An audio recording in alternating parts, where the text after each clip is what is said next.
Welcome to our channel. Today we how to restore a Chromebook using Powerwash and recovery mode, beginner guide step by step clearly. To restore a Chromebook using Powerwash, begin by turning on your device. Locate the settings icon in your app launcher and click on it. In the settings menu, scroll down until you find the advanced section. Click on advanced to reveal more options. Look for reset settings and click on it.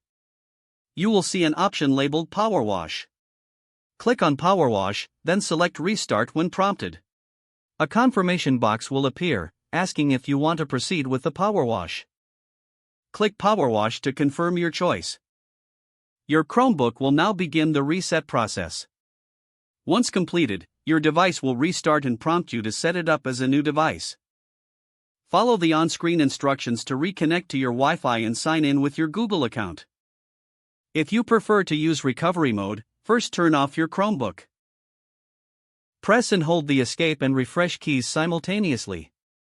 While holding those keys, press the power button to turn on your Chromebook. Release the keys when you see a message saying Chrome OS is missing or damaged.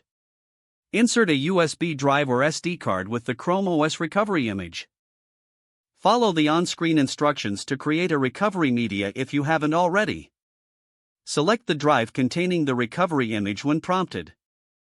Your Chromebook will start the recovery process automatically. Once completed, remove the USB drive or SD card.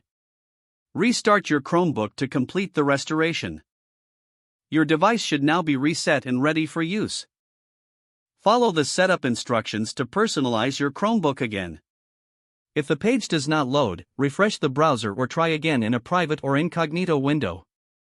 Make sure you are using the correct email address, then retype it carefully to avoid small typos. If your password is not accepted, use the reset option and create a new strong password you can remember. Check your spam folder for verification or security emails, then complete any requested confirmation steps. Enable two-factor authentication if available to improve account security and reduce unauthorized access risk. After signing in, review your profile details so your contact information and settings are accurate and current. Don't forget to like this video and subscribe to our channel for more step-by-step tech guides.